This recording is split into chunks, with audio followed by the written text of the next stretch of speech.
उत्तर प्रदेश की अमरोहा सीट से बीएसपी सांसद दानिश अली को मायावती ने पार्टी से निकाल दिया है। वो एक प्रेस कॉन्फ्रेंस कर रहे हैं, वहीं चलते हैं। कि बहन कुमारी मायावती जी का हमेशा मैं शुक्रगुजार रहूंगा कि उन्होंने मुझे बहुजन समाज पार्टी का टिकट देकर के लोकसभा का सदस्य बनने में मेरी मदद की। बहन जी ने मुझे बहुजन समाज पार्टी लोकसभा में संसदीय दल का नेता भी बनाया। मुझे सदैव उनका असीम स्नेह और समर्थन मिला है। उनका आज का फैसला जरूर दुर्भाग्यपूर्ण। मैंने अपनी पूरी मेहनत और लगन के साथ बहुजन समाज पार्टी को मजबूत करने का भरसक प्रयास किया और कभी भी किसी प्रकार का पार्टी विरोधी काम नहीं किया है। इस बात की गवाह मेरे अमरोहा की जनता है। मैंने भारतीय जनता पार्टी की सरकार की जन विरोधी नीतियों का विरोध जरूर किया है और आगे भी करता रहूंगा।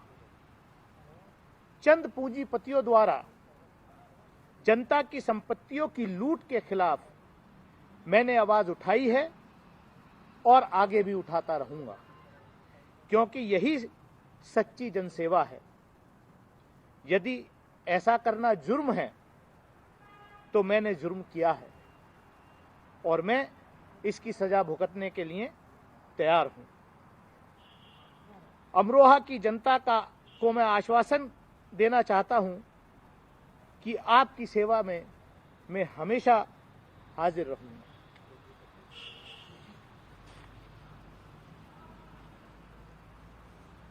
ये मेरी प्रतिक्रिया है। बाकी आप कुछ पूछना चाहते हैं? दानिश भाई, आप कह रहे हैं कि कभी जो रिश्ते हैं वो कभी खराब नहीं रहे, तमाम चीज़ें। क्या लगता है कि अभी क्या वजह है कि चुनाव से, क्योंकि अब 2-3 महीने रह गए, इस वक्त आपको निलंबित किया गया है?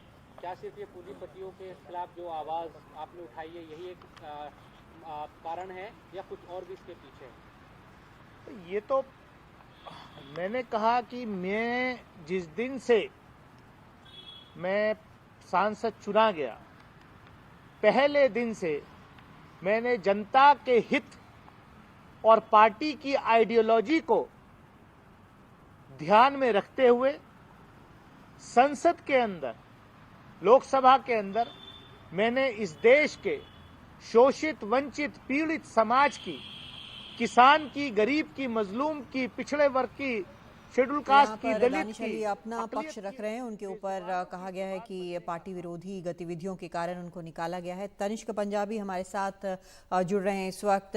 तनिष्क, जिस तरह से अभी दानिश अली को निकाला गया है, वहां पर आपको क्या खबरें मिल रही? क्योंकि ये तो कह रहे हैं कि वो अपनी बात रख रहे थे, लेकिन सीधे सीधे पार्टी विरोधी गतिविधि का आरोप लगाया गया है।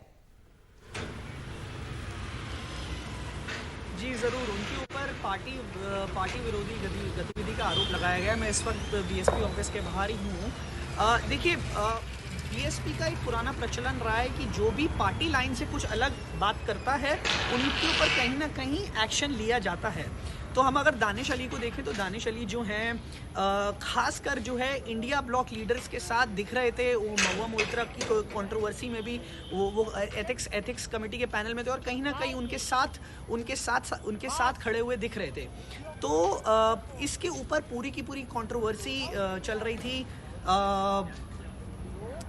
इसके ऊपर पूरी की पूरी कहीं ना कहीं कंट्रोवर्सी चल रही थी। तो अगर हम बात करें पार्टी लाइन की, तो बीएसपी ने कहीं ना कहीं उत्तर प्रदेश में साफ साफ कहा है कि ना वो बीजेपी के साथ खड़ी है, ना वो इंडिया ब्लॉक के साथ खड़ी है, वो एकदम अकेले है इन दोनों से परे। तो कहीं ना कहीं ये दिखाता है कि वो अपना जो है इंडिया ब्लॉक से दूरी बना के रखना चाहती है, उनसे अपनी दूरी रखना चाहती है। और कहीं हर बार टाइम एंड अगेन उनके ऊपर ये एलिगेशन जरूर लगा है कि वो बीजेपी के साथ बीएसपी जो है बीजेपी के ऊपर सॉफ्ट है, थोड़ा सा नरम रहती है। हालांकि उन्होंने साफ साफ कहा है कि वो बीजेपी से अलग हैं, वो बीजेपी के किसी भी चीज में समर्थन नहीं करते, बट कहीं ना उनके ऊपर बार बार आरोप ये लगता है कि उनके ऊपर सॉफ्ट, वो बीएसपी बीजेपी के ऊपर सॉफ्ट जाती है। तो सबसे बड़ी बात यहाँ पर ये भी दिखती है कि कहीं ना कहीं ये अफर्मेशन मिलती है, कहीं ना कहीं उस बात को थोड़ा सा वजूद ज़्यादा मिलता है जो ऑपोजिशन पार्टीज लगाती हैं बीएसपी के ऊपर दानिश अली के सस्पेंशन से कहीं ना कहीं इस बात को थोड़ा सा वजूद ज़्यादा मिलता है। अगर हम लोग बात करें कि ये बाकी पार्टियों के लिए क्या मतलब बन सकता है, बाकी पार्टियों के लिए क्या मायने रखता है, तो समाजवादी पार्टी और कांग्रेस दोनों के लिए कहीं ना कहीं ये एक मौका है उनकी अपनी प्रेजेंस बढ़ाने का, खासकर वेस्टर्न उत्तर प्रदेश के अंदर। दानिश अली एक माइनॉरिटी लीडर हैं, तो समाजवादी पार्टी और कांग्रेस दोनों के लिए कहीं ना कहीं एक मौका है अपनी प्रेजेंस बढ़ाने का, अपनी मौजूदगी बढ़ाने का 2024 के लोकसभा चुनाव से पहले। Over to. बहुत शुक्रिया तनिष्क आपका इस पूरी जानकारी के लिए। तो दोनों तरफ से दूरी बनाने की कोशिश में बीएसपी, और यही वजह वहाँ पर लखनऊ में बताई जा रही है कि दानिश अली को बाहर करने का कारण बना।